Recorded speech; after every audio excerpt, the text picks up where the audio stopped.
Tama na. Sobra na ko. Huwag mo kong galitin. Sisirain ko tong bahay nyo. Akala mo di kita kayang patulan? Akala mo di ko kaya? Layas, huwag kang magsisisi. Hinding-hindi na ko babalik sa bahay na to. Huwag ka nang magpapakita sa akin. Ayoko nang makita iyang pagmumukha ng mga magulang mo. Pati iyang mga gamit ko, itapon nyo na. Wala na akong pakialam. Sa totoo lang, hindi ko na maalala kung ilang beses na ba akong naglayas, pero sa tuwing nagagalit ako pa rin ang nagpapakumbaba at mas mahal pa ang regalo ng paghingi ng tawad. Pero ngayon, ayoko na. Ilang taon na akong nagtitiis, pinapagalitan sa trabaho, pag-uwi sa bahay, pinapagalitan pa rin ni Mrs. Naiinis na ko. Pero kailangan kong magpatuloy sa buhay, di ba? Sa gitna ng pag-iisip ko, biglang may nagsalita, "Oy, pare. Ang tagal na nating di nagkita, ah." Pagkarinig ko sa boses na yon, dahan-dahan akong lumingon. Isang babaeng hindi pamilyar ang nakangiti sa akin. Bubuksan ko na sana ang bibig ko nang may mapansin akong isang pamilyar na figura. Nakakapit siya sa braso ng isang lalaking hindi ko kilala at papasok sa hotel. Siya si Mrs., ang babaeng ikakasal ko na sana sa tulong ng ipon ng mga magulang ko. Nanlumo ako. Nakalimutan ko tuloy na may kasama pa pala ako. Parang baliw akong tumakbo papunta sa hotel.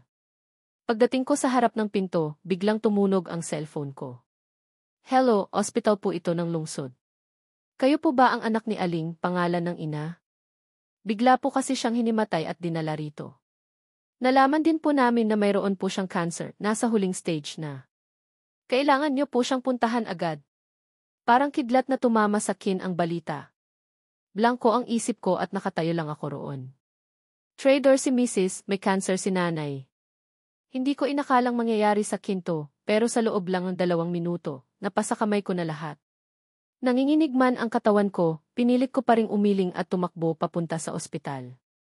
Habang tumatakbo ako, nagalit ako sa sarili ko. Anong klaseng anak ba ako at hindi ko man lang alam na may sakit ang nanay ko? 1 linggo pa lang ang nakakaraan nang sabihin niya sa akin na hindi siya maganda ang pakiramdam, pero para lang mapasaya si Mrs., sinabi ko sa kanyang magpatingin na lang siya sa doktor. Mali ba ko? Mali na naman ba ko? Bigla kong naalala ang mga nangyari noon. Ilang taon na ang nakaraan, nagkalagnat ng mataas ang nanay ko, 42 degrees, at 3 araw bago niya sinabi sa akin. 4 na oras ko siyang kinumbinsi bago siya pumayag na magpatingin. Napag-alaman na mayroon siyang malalang pneumonia. Sinabi ng doktor na kailangan siyang maospital, pero umuwi pa rin siya at sinabing bibili na lang siya ng gamot sa pharmacy. Hinabol ko siya at lumuhod ako sa harap niya ng 3 beses bago siya pumayag na maospital. Bakit ko iyon nakalimutan? Simula nang maipagkasundo ako kay Mrs., hindi naging maganda ang buhay ko. Mula sa pag-uwi ng bahay 1 beses sa 1 linggo, naging 1 beses na lang sa 1 taon. Pati maliliit na bagay, kailangan pang pagtalunan bago maayos. Pero ako ang pumili nito, sino ang dapat kong sisihin? Biglang may tumunog na busina sa tabi ko at kasunod nito ay ang pagbangga. Nahilo ako at nakita ko ang babaeng di ko kilala. Yakap-yakap niya ang katawan kong naghihingalo. Pangalan ng lalaki. Pangalan ng lalaki. Magtiis ka. Paparating na ang ambulans. Sa gitna ng pagkalito ko, nagtataka ako kung sino ba talaga siya. Dugo ang umaagos sa katawan ko at pilit niyang pinipigilan ang pagdurugo. Hinubad niya ang kanyang jacket at ibinalot sa sugat ko, pero patuloy pa rin itong umaagos. Mabilis na napuno ng dugo ang puting jacket. Hinihingal na siya at halos pabulong na lang siyang magsalita. Pangalan ng lalaki, wag mo kong takutin. Marami ring dumadaan na tumigil at pinapanood kami. May nakakilala sa babae. Uy, di ba si pangalan ng babae yan? Yung sikat na artista. Pagkarinig ko sa pangalang iyon, bigla kong naalala ang lahat. Noong nag-aaral pa kami, sinasabi ng mga kaklase ko na kakaiba siya. Lagi siyang nag-iisa, laging nakasimangot at hindi nakikipagkaibigan. Hanggang isang araw, hinarang siya ng ilang estudyante sa isang eskinita. Wala siyang nagawa kundi umiyak. Pero dumating ako at pinigilan ko sila. Dahil sa akin, nagkaroon ng liwanag ang madilim niyang mundo. Pero noong mga panahong yon, gusto ko lang maging sunod-sunuran kay Mrs. kaya tinulungan ko lang siya dahil gusto ko. Simula noon, sinundan na niya ako palagi at itinatala niya lahat ng gusto at ayaw ko. Dahil sa pagmamahal ko kay Mrs., hindi niya pinuntahan ang pinakamahalagang entrance exam para sa kolehiyo. Nawala siya sa paningin ko.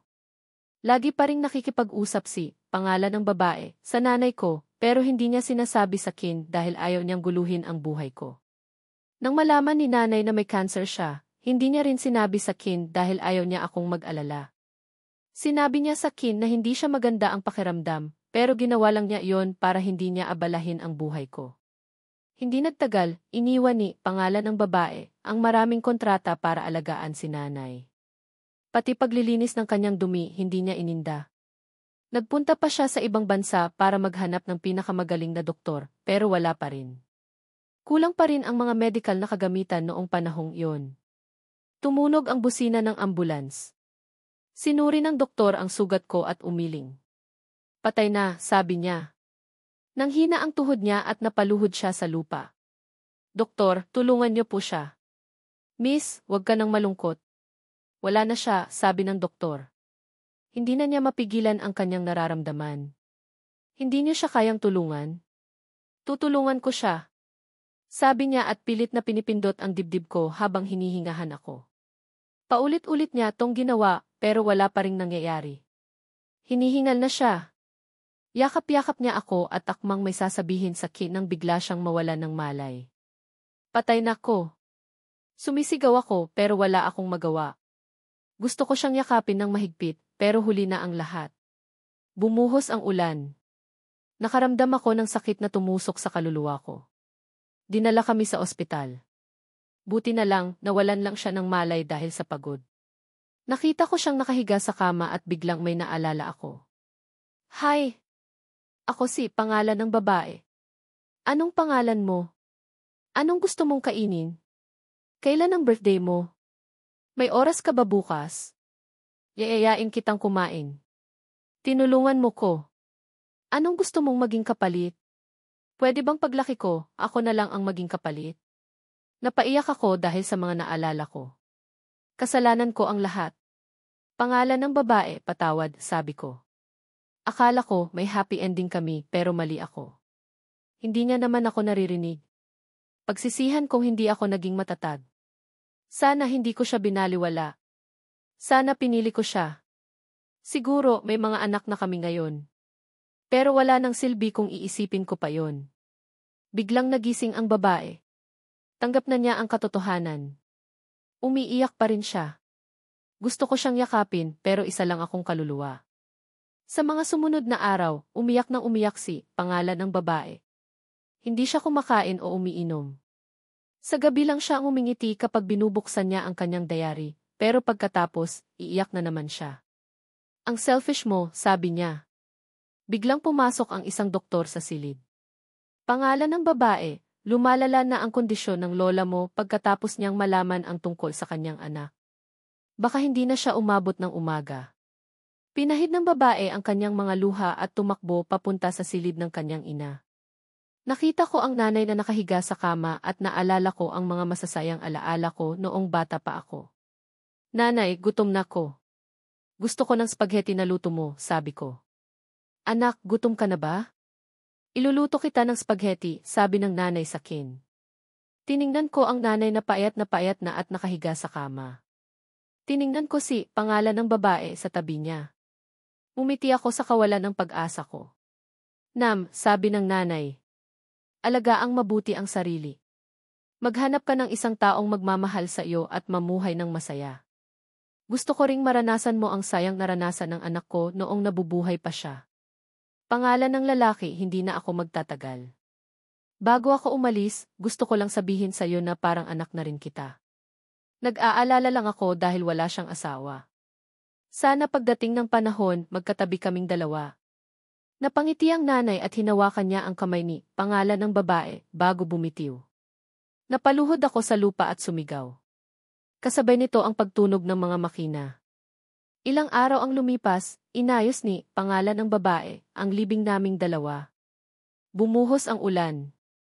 Hindi siya nagdala ng payong. Hindi ko malaman kung luha ba o ulan ang nasa kanyang mukha. Hinawakan niya ang isang espesyal na litrato. Alam mo ba na matagal ko nang gustong sabihin sa'yo? Mula noong nag-aaral pa tayo, mahal na kita. Mula noong bata pa tayo hanggang sa lumaki tayo, gusto kong maging kasama mo, hindi lang bilang kaibigan, kundi bilang isang taong pwede mong kasama sa lahat ng bagay. Naaalala mo pa ba noong nag-aaral tayo?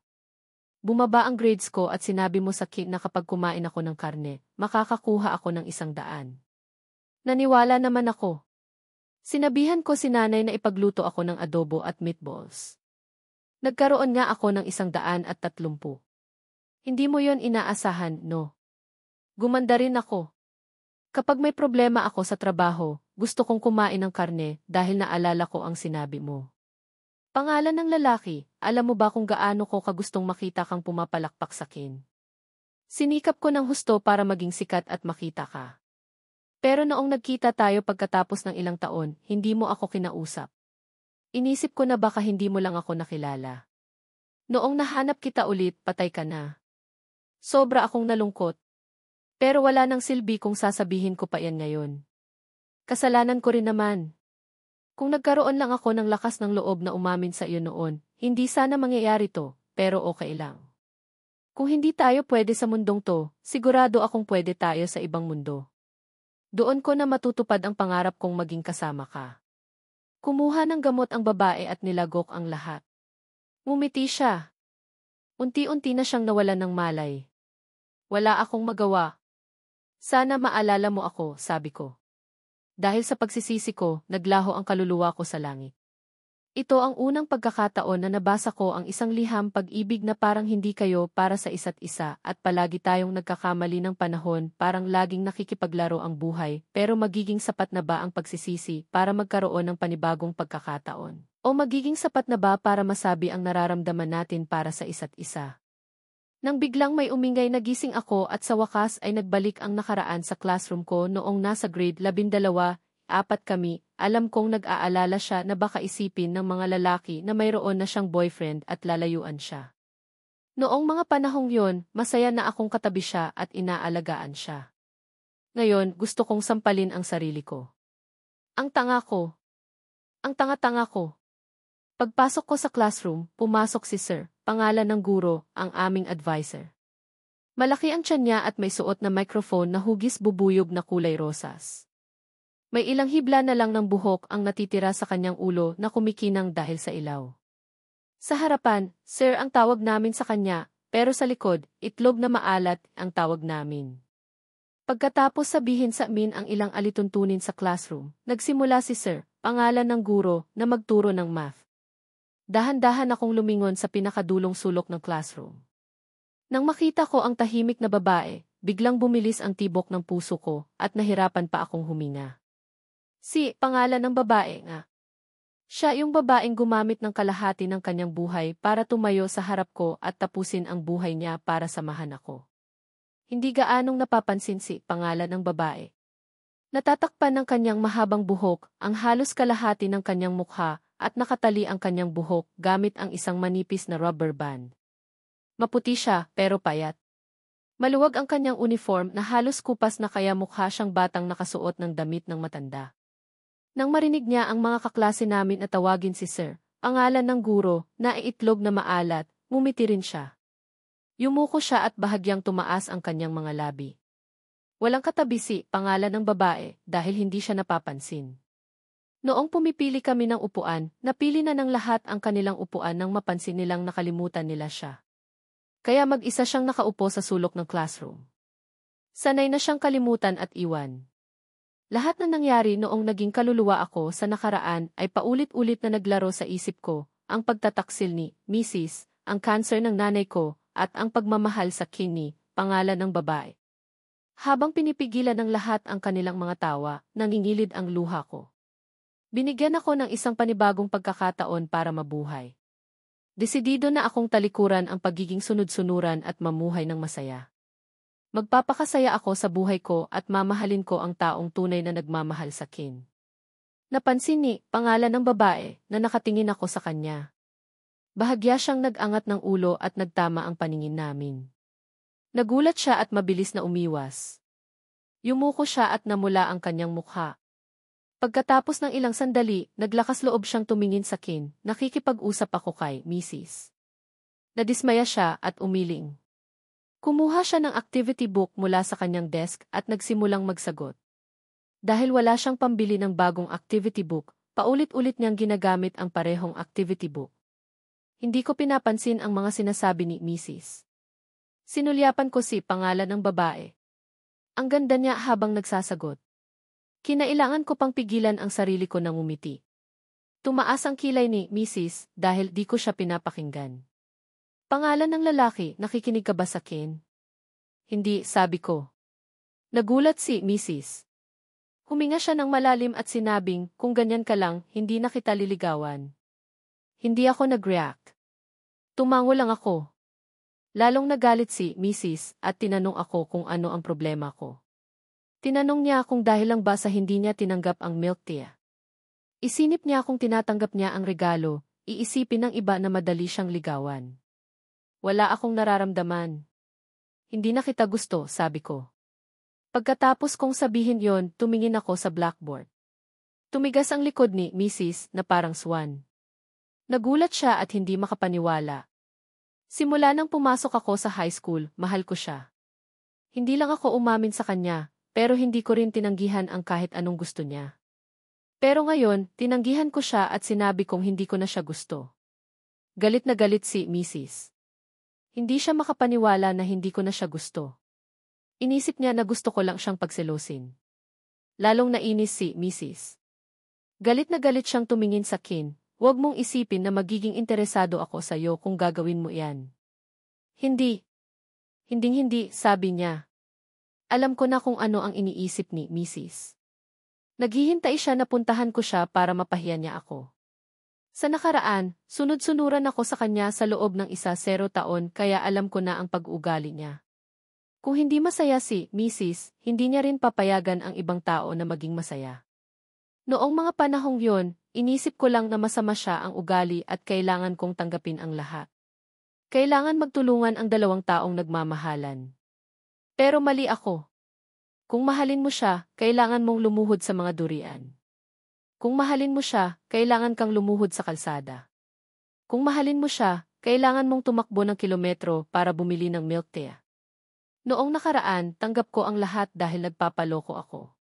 Kung naghiwalay kami ng maayos, okay lang sana na maging magkaibigan kami. Pero napakasama niyang tratuhin ako noong nakaraan kaya hindi ko kayang maging mabait sa kanya.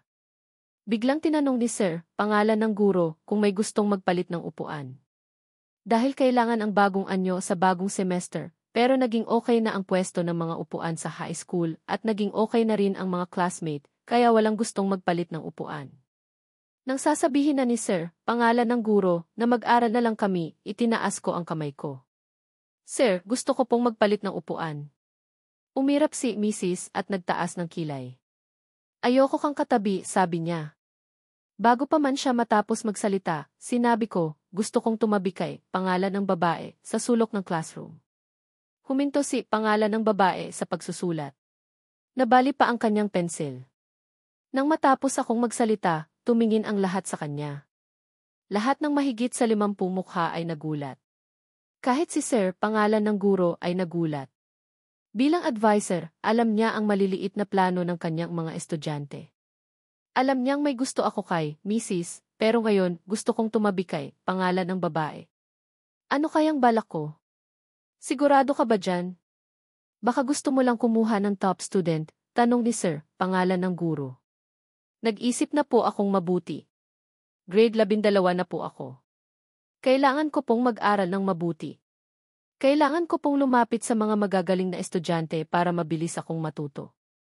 Si, pangalan ng babae, po ang top student sa buong batch. Sa mga natitirang grade 12, susundan ko po siya at susubukan ko pong magdagdag ng isa pang estudyante na makakapasok sa pangalan ng universidad.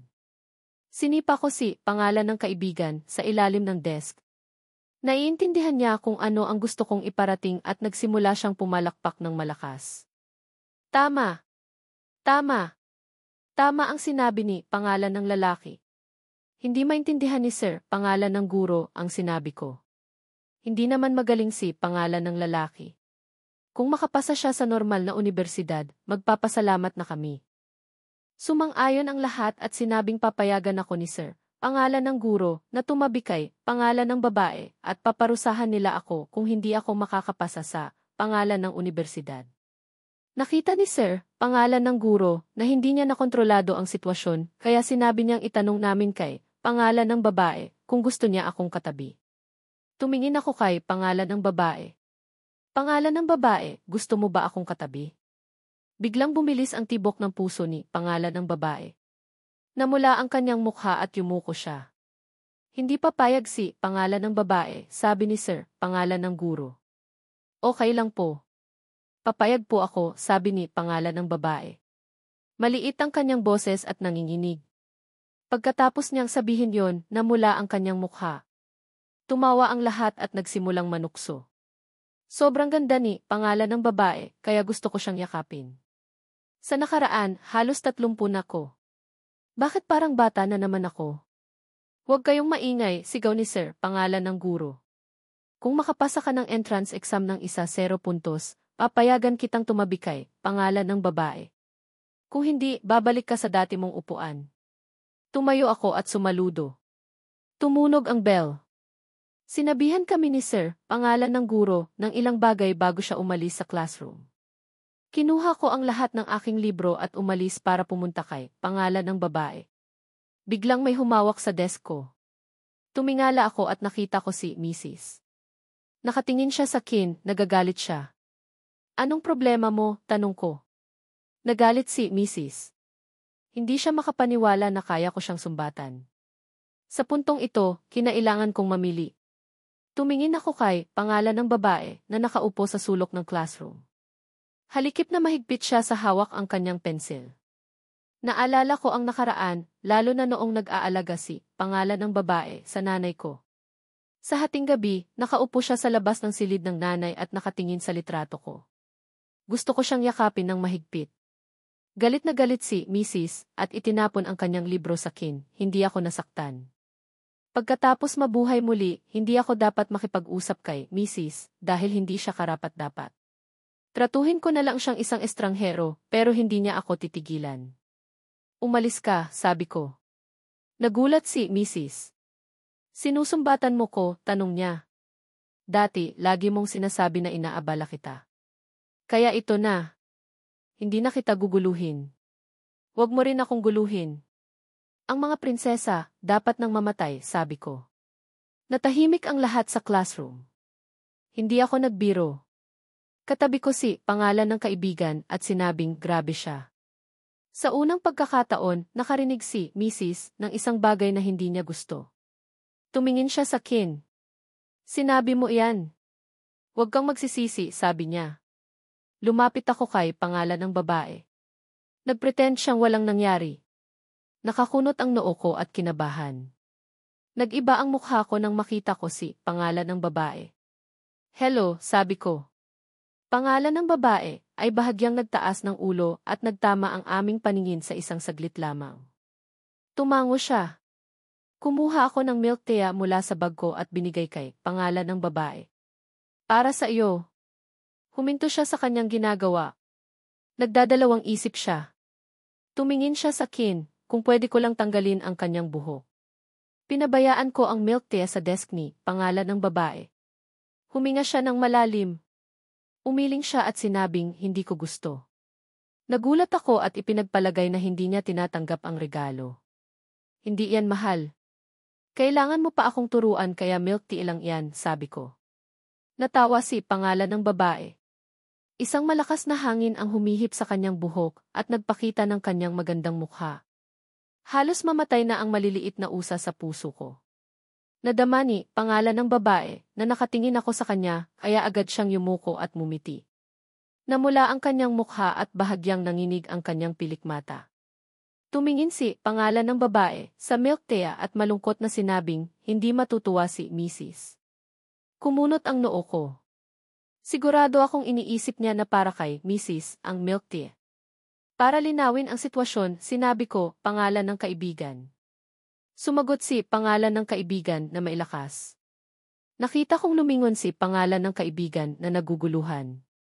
Hawak niya ang milk tea na halos ubos na at ninunguya ang coconut jelly. Bakit mo ko tinawag? Tanong niya. Wala. Gusto ko lang tanungin kung busog na ang dati kong katabi. Kung hindi pa, bibilhan kita pagkatapos ng klase, sabi ko. Mumuso si pangalan ng kaibigan at mumiti. CJ. Kung hindi mo ko bibilhan, anak kita, sabi niya. Tumango ako. Masaya siyang tumalikod pero nakita niyang nakatingin sa kanya si Mrs. na galit na galit. Ipinakita niya ang kanyang milk tea at sinabi kay Mrs. Salamat. Sa susunod, sa akin na ang mapupunta ang mga gamit ni pangalan ng lalaki. Wala kang makukuha. Hawak ni Mrs. ang kanyang test paper. Abat, sabi niya. Sa sulok ng classroom, umiti ako kay pangalan ng babae. Nakita mo? Strawberry yan, yung isa kumkwat. Namula si pangalan ng babae at mumiti. Tumingin siya sa milk tea na malapit sa kanya. Iniisip niya na mahal yon. Siguro maraming pera ang ginastos ko, pero hindi niya kayang sabihin ang hindi. Ito ang unang pagkakataon na binigyan ko siya ng regalo. Ayaw niyang tumanggi. Nag-isip si pangalan ng babae nang matagal bago kumuha ng 2 peso mula sa kanyang bag. Hinawakan niya ng mahigpit ang pera. Magkano to? Tanong niya. Libre lang, sabi ko. Sumimangot si pangalan ng babae at sinabing kung ganyan hindi ko to inumin. Alam ko na kung ano ang iniisip ni pangalan ng babae. Regalo ko na yan sayo.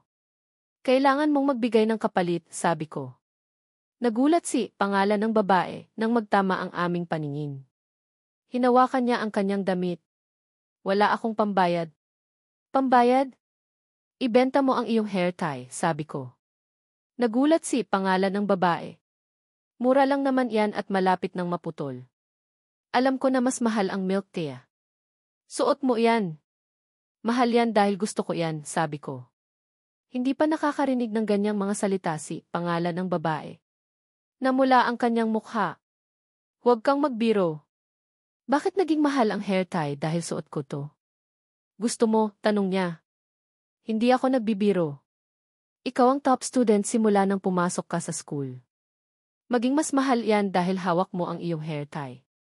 Kapag sinuot ko yan, makakakuha ako ng mataas na grade. Kung ganyan, mas mahal pa yan sa milk tea, sabi ko. Napanganga si pangalan ng babae at hindi makapaniwala. Nanlaki ang kanyang mga mata. Bigla kong kinatok ang kanyang ulo. Bakit? Tanong niya. Ibinigay ko sa kanya ang milk tea. Huwag ka nang mag-isip. Inumin mo na yan, sabi ko. Uminom si pangalan ng babae at nanlaki ang kanyang mga mata. Ang sarap. Punong-puno ng coconut jelly ang kanyang bibig. Iniisip niya kung anong lasa ng milk tea. Gusto niya pa. Tinitigan ko si pangalan ng babae na masayang umiinom. Gusto kong malaman kung bakit kaya niyang isakripisyo ang kanyang buhay para sa akin. Hindi ko alam ang sagot kaya hindi ko na lang iyon inisip. Humikab ako at natulog sa desk.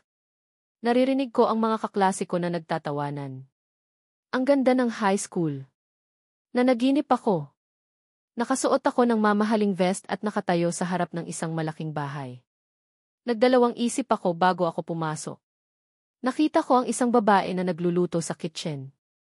Bago ko pa siya matanong kung sino siya, lumabas ang 2 magagandang anak mula sa living room. Tinawag nila akong daddy at yumakap sa aking binti. Lumingon ang babae at nakita ko ang isang magandang mukha. Si pangalan ng babae yun. Sa dingding ng living room, may larawan kami na masaya. Nagmamahalan kami. Bigla akong nagising sa isang malambing na boses. Pangalan ng lalaki, oras na para mag-aral. Nagising ako at nakita ko ang mukha ni pangalan ng babae. Mrs., sabi ko. Biglang namula ang kanyang mukha at yumuko siya. Bakit mo ko tinawag na ganyan? Nagising ako at sinabi na naginip ako. Huwag kang magalit. Lalong namula ang kanyang mukha. Ibig sabihin noon, ako ang pinapanaginipan niya. Hindi dapat ako magalit. Nagulat siya at sinabing, huwag ka nang magsalita. Hindi ako nagpumilit. Inayos ko ang kanyang damit. Top student, huwag kang magalit. Ayoko nang tawagin kang ganyan sa susunod. Inisip ko na araw-araw ko siyang tatawagin na ganon pagkatapos naming magpakasal. Namula ang kanyang mukha. Hindi ako galit. Pero huwag mo na akong tatawagin na ganyan sa susunod, sabi niya. Sige, sabi ko. Kung magpapakasal tayo. Galit si pangalan ng babae sa akin. Nagsisisi siya dahil nakipagpalit siya ng upuan sa kin, ang sama mo. Wala kang ginawa kundi takutin ako, sabi niya. Ito ang unang pagkakataon na nakita ko siyang sumaya, kaya gusto ko siyang asarin. Top student, ang ganda mo kapag galit ka, sabi ko. Tinatanong ni Sir, pangalan ng guro, kung mailagnat ba siya at kung kailangan niya bang pumunta sa klinik. Tumawa ako pero hindi ko na inulit yon. Kailangan ko siyang irespeto. Kahit gaano pa siya kaganda, kailangan ko pa rin siyang suyuin. Noong tumunog ang bell, natapos na ang huling subject. Tumakbo ang mga estudyante sa labas ng classroom para pumila sa kantin. Dahan-dahan na nagayos ng gamit ang ibang estudyante. Isa ako sa kanila. Isa rin si pangalan ng babae. Hindi siya sumabay sa iba para kumain sa kantin. Nag-aral siya. Bakit hindi ka pa kumakain, tanong ko. Nagulat si pangalan ng babae. Hindi kami nagtinginan. Kakain ako maya-maya, sabi niya. Bago ko pa man siya makausap, sinabi ni pangalan ng kaibigan, tara na. Maglaro tayo ng Ines. Tinignan ko siya at sinabing, study first. Payat ka na. Huwag kang magugutom. Tumingin si pangalan ng babae sa kin at nagulat. Wala pang nagtanong kung gutom ba siya. Bigla siyang sumaya at tumango. Hindi na niya inaalis ang kanyang tingin sa akin. May sasabihin sana si pangalan ng kaibigan pero pinutol ko siya. Hindi ko alam kung ano ang sasabihin niya na makakatakot kay pangalan ng babae. Umalis na ko, sabi ko kay pangalan ng kaibigan. Umalis na ko at biglang may nagsalita sa likod ko. Pangalan ng lalaki. Tumingin ako kay pangalan ng babae. Kinuha niya ang kanyang hair tie at binigay sa kin. Inalis niya ito sa kanyang buhok kaya nagpakita ang kanyang likod. Sinabit niya ang kanyang hair tie at mumiti. Salamat, sabi ko. Ito ang pambayad ko sa milk tea. Tumango ako. Susunduin kita, sabi ko. Alam mo ba kung sino ang nakasulat sa sinulid ng buhok? Hindi na ako nakinig sa kanyang sasabihin. Tumakbo siya sa labas ng classroom. Tinuro ni pangalan ng kaibigan, si pangalan ng babae at sinabing, seryoso ka ba? Ngumiti ako. Anong problema? Tanong ko. May problema sa'yo, sabi ni pangalan ng kaibigan. Inisip ko kung ano ang kinakain ko at pagkatapos kong gawin, napakabuti nito. Kung sa bagay, mahirap na talaga. Habang nanonood, sinabi ni pangalan ng kaibigan, baka napasobrahan na ako na naging mabuting babae at nagmamahal sa paglalaro. Habang ako'y papunta, tawa-tawa ko. Narinig ko ang isang malakas at galit na nagbabantay sa akin, ang pangalan ko. Binalikan ko ang lahat at ako, yung gyagya na nagpapahinga sa loob, sobrang tagal na ako'y nandito rito. Ano ng problema nyo? Gyagya, malaki ang mata, galit na sinasabing si Chuxiang, hindi mo ba sinabi sa akin na dadalhin mo ako araw-araw sa bahay? Ako'y malungkot. Ang sabihin kong ayos, hindi ko talagang nasabi na ngayon niya kung ako'y tumatao, kasama ang mga customer o nakakatugon, nakapasok din ako. Ayos na sinasabi kong kunin si Gyagya sa bahay, ngunit iyon. Yung lumang sabi ko na sino sa kabilang buhay ang gusto kong maging tanga sa sinuman ay hindi ko gustong angkinin ang sinuman. Chuxiang, na isang magandang babae na may sinulat na pagtanggap, nasabi mo na ako mismo si Gyagya. Hindi na ako naglilingkod kay Mrs., sabi ko. Sinabi ko kay Mrs., narinig mo na ba ang kasabihang ang pangako ay maihalaga lamang kapag may pagmamahal? Nagulat siya at nagalit. Anong ibig mong sabihin? Bakit nagbago ka bigla? Tanong niya. Nagkibit balikat ako. Intindihin mo na lang, sabi ko. Naiyak si Mrs. Pangalan ng lalaki, bakit mo ko tinatrato ng ganito? Tanong niya.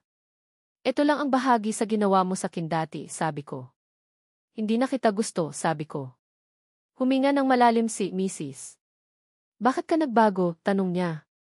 Hindi na kita liligawan kung binibigyan mo ko ng gamit mo. Narinig ko ang mga salita ni Mrs. at ang tunog ng hangin. Ayaw na kitang guluhin. Nagtungo ako kay pangalan ng kaibigan. Wala akong nakitang ginawa ko mula nang magkasama kami. Sa lungsod ng Kimhae, walang tahanan ang maraming gusali na mas malaki pa. May isa pa nga na hindi na bago, ang mura ay hindi masama ang ugnayan. Ako at si pangalan ng kaibigan, dalawang tao ang nakabukas sa mundo, kapag malapit na kung sino yung malapit na, nalibang yung lahat at nangyari ito. Hindi nakita na kami na ako at sinabayan ako ng mga salita ng nanay ang sabi na ayoko ng pagtapos ng nanay ang na may kinakailangan ng may gusto ang nakakaharap na nakakawala sa sarili. Sinabi kay niya, malapit na si ate. Sa sandaling iyon, nakaramdam ako ng isang kiliti, ngunit nakita ko nang ngumingiti ako sa aming mga puso. Hindi kasi na nakikita ako ng nagpapahinga at nakararamdam. Hindi ko na makita si tita na nakaratay sa karamdaman. Nagpakilala ako sa kanya na pinadalhan ako ng isang masayang sinabi. Kung ako ay isang matibay ng kailangan kong tumangkilik sa kanya at humingi ng tulong dahil ako ay kanyang pagmamalaki. Hindi kami sinundo ni nanay na may malinaw na tingin. Sa panahong iyon, nakita ko ang sarili kong naging matanda, ang kanyang mga katangian at ang isang kaakit-akit na mga gintong galing. Nagpakita kami at bumalik sa kinabukasan. Diyan ka na, tanong sa akin ni nanay. Sinabi na kayo, Tristan. Ipinababalik ko ang sinabing narinig at ako na mismo ang tinatanggihan kaya ayoko na ang lahat. Lumapit sa akin si tita at tinanggihan at bigyan niya ako ng isa't isa. Sinabi na hindi siya malungkot o nakakabahalang. Diyan ka na, sabi ko.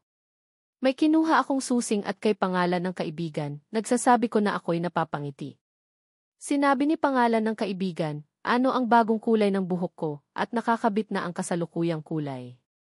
Nakita ko ang sarili ko na nagniningning kayon, na parang nagugutom at nawala ng pananaw, ngunit nasa bahay ka na.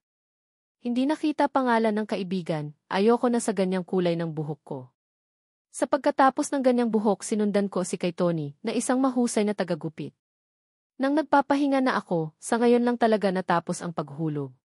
Nakita ko ni nanay na naglilingkod na parang ang isang buong, at hindi ko nakita kahit na ano. Bago ako na nanonood ko, wala na at tumitili ako. Ang nakita ko na ako ay maghihilom sa kung saan.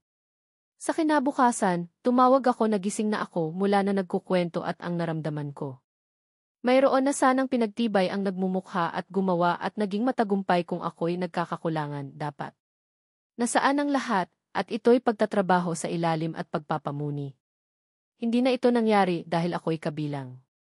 Kinukuha niya sa akin ang lahat ng nakalaan kong kainin at inumin. Sumang-ayon ako na pumunta na kami sa pangalanan. Hindi ko gustong maging malungkot. Sa hapon kami na nakalaan at kinakailangan. Nakita kong nakalaan ang lahat para sa akin, hindi sa kahit sino. Sumusunod ako na sa kanya, kasama ng lahat ng nasa isip ko, at nasa akin pa rin siya ngayon. Sinasabi na alam ko, ginawa ko lahat para malampasan iyon kaya ako ay nagpapasalamat talaga. Sa buhay ng lahat ito ay dahil sa kanya ang lahat na nagmamahal at kung ako'y sa kanya siya'y sa akin. Kaya wala ako. Sinabi ko iyan para tulungan pangalan ng kaibigan. Pinag-uusapan ang ginawa at kung bakit kami nagtagumpay at nakita at nadama namin ang paglalakad. Sabi sa kanya niya wala nang pagdadagdag na nakikita at nadadama at ako rin at may kinalaman ba talaga. Pagkatapos kong sabihin, hindi ba iyan isang malaking pagkabahala tungkol sa akin para sa kung anuman. Pinakinggan ako ni pangalan at alam ko naman kung paano ko magugustuhan ito. Bago mag-aral ng isang mahusay na kaalaman tungkol sa pagkaalamin ang ilan sa mga paraan at kung ano ang sinasabi na kung gumawa si kaya kailangan ka. Ako'y hindi nalimutan. Alam lahat ako'y nagpapakita para magpagaling na. Alam kong sinabihan mo, nakalaan ka na nga at kung sino ka at hindi sa kahit sino. Ngayon, tinutungo ko na sila at ang nakukuha na ang nalimutan ko. Sa pagkakaroon ay nagpasalamat ang lahat ngayon. I'm feeling the light of happiness and joy. Sa huling araw ng aking buhay, nagawa ko pang isakripisyo ang aking buhay para sumama sa iyo sa langit. Ngunit sa kasalukuyan, hindi lang nag-iingat sa Kinsey, pangalan ng babae, ngunit may masama rin sigurong impresyon tungkol sa akin. Iniisip niya siguro na isa akong mababaw na lalaki. Nakatingin ako kay pangalan ng babae na nag-aaral. Kumunot ang kanyang kilay at pinilit niyang isulat ang bawat letra.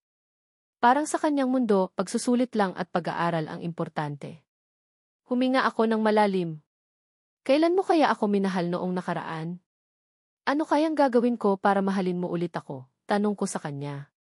Mula nang pumasok ako sa classroom, tumitingin sa akin si Mrs. Ngunit hindi ko siya pinapansin. Hindi ko siya tinitingnan kahit na ano pa ang gawin niya. Napakasama ko ba? Nakita ni Mrs. na nakatingin ako kay pangalan ng babae. Gusto ba ni pangalan ng lalaki si pangalan ng babae? Tanong niya. Hindi yan pwede. Nag-aaral lang si pangalan ng babae at hindi siya nagme-makeup. Napakapangit pa niya kaya hindi niya kayang bumili ng bagong damit. Nag-isip siya ng malalim. Siguro gusto niya lang akong pagselosin. Kaya nakaupo siya sa tabi ni pangalan ng babae at nakikipagkaibigan. Gusto niya lang akong takutin, sabi niya. Naniniwala si Mrs. sa kanyang pag-iisip, ngunit hindi pa rin siya mapakali. Mahigpit niyang hinawakan ang kanyang kamao. Hindi ako papatalo, sabi niya. Nakaramdam ako ng init mula sa itaas kaya tumingala ako. Nakita ko ang galit sa kanyang mata. Nagbuntong hininga ako. Gusto niya lang magkaroon ng sunod-sunuran at hindi niya matanggap ang malaking pagbabago. Tumingin sa akin si pangalan ng kaibigan. Ikinunot niya ang kanyang noo at naghamon. Pupuntahan niya sana ako pero tumunog ang bell. Hinayaan niya na lang ako at umalis. Hindi mapakali si Mrs. at tumingin sa akin. Gusto niyang bumalik sa dati naming relasyon. Sinabi ng katabi ni Mrs. na sinabi ko raw na hindi ko na siya gusto. Nagpanggap siyang hindi apektado at sinabing hindi niya na ko gusto. Sa tingin mo totoo yan? Sinabi ni pangalan ng kaibigan, sa totoo lang maganda si pangalan ng lalaki. Responsable siya at magalang. Bata pa lang siya. Ikaw ang bahala sa'yo. Huwag mo siyang pakawalan. Kung hindi, magsisisi ka. Ngumiti si Mrs. Sinabi ni pangalan ng kaibigan na may mga bagay na madaling makuha at madaling mawala. Noong nawala na yon, pagsisisihan mo na. Maraming babae na ang nag-uusap tungkol sa akin simula nang magpagupit ako. Maraming babae mula sa ibang classroom ang pumunta sa classroom namin. Naghahanap sila ng mga impormasyon tungkol sa akin. Nang tumunog ang bell, tumakbo ang lahat sa kantin. Tumakbo rin si pangalan ng kaibigan na parang lumalaban sa Olympics.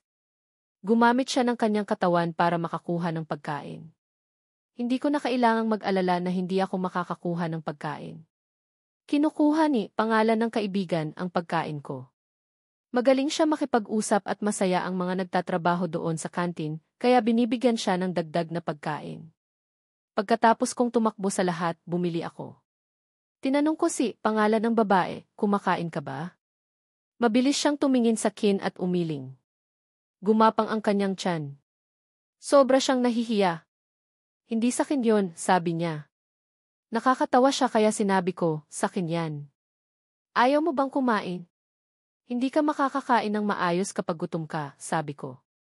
Nagdalawang isip siya, pero sa huli ay sumama siya sa akin. Nang makarating kami sa kantin, narinig kong sumigaw si pangalan ng kaibigan, nandito na ako. Tagal mo. Tumingin ang lahat sa akin dahil sa kanya. Hindi nagustuhan ni pangalan ng babae ang atensyon kaya nagtago siya sa likod ko. Kailangan ko siyang alagaan. Pupuntahan ko na sana si pangalan ng kaibigan pero nakita kong nakaupo sa harap niya si pangalan ng babae. Pinagloloko si pangalan ng kaibigan. Hindi niya mapigilang magselos. Pinutol ko ang kanyang puso at sinabihan siya na hindi ko na siya mahal. Sinabi ni pangalan ng babae at bumuntong hininga. Mumiti siya at sinabing nagbibiro lang ako. Nakita kong may kanin at sabaw lang siya. Kung hindi, gutom siya. Nagsisisi ako. Paano niya isinakripisyo ang kanyang buhay para sa akin? Pumunta ako at nilagyan siya ng maraming pagkain. Baka hindi siya masaya. Hindi ko rin ipinakita na gusto ko siyang tulungan. Gusto kong alagaan si pangalan ng babae sa hinaharap. Tumigil siya sa pagkain at tumingin sa akin. Hindi ka ba busog? Tanong niya. Busog ako. Bibigyan kita ng mas maraming kanin. Hindi ko makita ang lahat. May ganyan ba talaga? Hindi pa ko busog. At kaya tinignan ko siya nang may sinasabi na gusto mo akong kunin sa'yo. Na gusto mo rin akong kunan mo na lang at kunin ko ang pagpipilian, nakangit din ang lahat na makita ko. Hindi, busog na ko. Kain ka na lang, sabi ko. Uminom siya at sinabing, ang sarap. Nakatitig pa rin sa kanya ko at nagugustuhan. Bago iyan nakita kong nasakay siya na dapat sana ako ang angkas nagbago na lahat sa akin nang naramdaman kong sa kanya ibinibigyan ang kanyang sarili, nagpapasalamat kasi kaya ka mayroon dito. Hindi ako magiging gutom, sabi ko. Tandaan na ako noon, kinain at sa kung ano na lamang. Pagtapos kong bumuntong ng hininga nakita kita nagtataka at sa tingin mo ba ay masaya ka? Sa sandaling iyon, lumitaw ang isang malikhaing kanta, sumusulat para sa pangyayaring kinakailagan ang buhay niya, kasama ang kinamumuhian ko ay makakaangat na naman. Hindi ko ito nakita na tumaas ang pagkamahusay ang kayamanan ko. Alam ko dapat maging kaalinsunod para gawin ang nagustuhan naglalakad sa gawin ngayon. Nang makalipas, nakita ko kung saan nagmumula si pangalan at siya ay mapagkumbaba sinabi sa kanya na nakuha na niya ang kanyang kinakailangan. Hindi na natin kailangang gawin ang isang bagay sa kanya, kaya ang pinatawad ko ay nakita mo naman sa akin na magagawa ko sa iyo. Kaya kung pag-iwasan ko siya o siya ang iwasan ako, mamamahinga ang puso ko kahit papaano. Pero ang totoo niya talaga ay kasalanan ko dahil tinaguan ko siya na gusto ko rin siya. Pinagtakpan niya kaya hindi niya makita. Ang totoo ngayon ay hindi lang iyan ang nararamdaman niya. Pinili ako. Pinapansin kung ano ba talaga ito at kung paano sa nakatatawa. Sa sandaling iyon, napansin ni Wuang ang lahat na ginawa ko sa kanya na ako ba'y nakatali. Tumawag siya sa pagitan niya na napakinggan nila, nangangatwiran ako na nagkaayos na kami pagkatapos nagbabayad. Nakalaan siya sa akin, ako para sa kanya. Pumunta siya kay Gyakong sa magagaling nang ginagaya sa mga nagawa ko noon. Ito ba ang sinabi kong naramdaman ako na para sa kanila nang gumagawa na sila ng kanilang sariling mga kalayaan nang naipapadama? Napuno na mag-isa. Tinuruan din, pagtitiyagaan na pagkatagal na maging mahusay ang mundo, hindi lang ang natatanaw niya na makapagpapahirap. Pero ako, nakalaan ako sa lahat kaya hindi ko dapat siya pinagtitiyagaan. Kaya ako'y kasiraan kung ako'y may ganyan. Sa bawat makita si kaibigan, napapangiti ako at wala silang alam, hindi sa kinakailangan. Kahit ano nang i-hinge niya ang malinaw niya ng gagawa sa lahat kung sinasamahan niya. Naging kasalanan niya dahil tinanggalan ko siya ng kakayahan para kayo'y makagawa ng mahuhusay. Ang kaibigan niya noon maging tapat na pinahirap nila. Alam mo ba na nagwakas sa kanya? Nabalitaan, ang tunay na ang lahat daw ng hindi nagtutuos ng pagmamahal sa akin. Dahil ayokong sa paglalagi sa akin. Wala ako na tumitingin ng masama ang kailangan kong gawin. Dahil pagkatapos ako ang magpapahirap sa lahat. Alam ko. Nakita na kayo noon. Nagawa na ang lahat. Ginagawa mo na sila. Ang sinasabi ay sa pinaghihirapan na sa pagitan.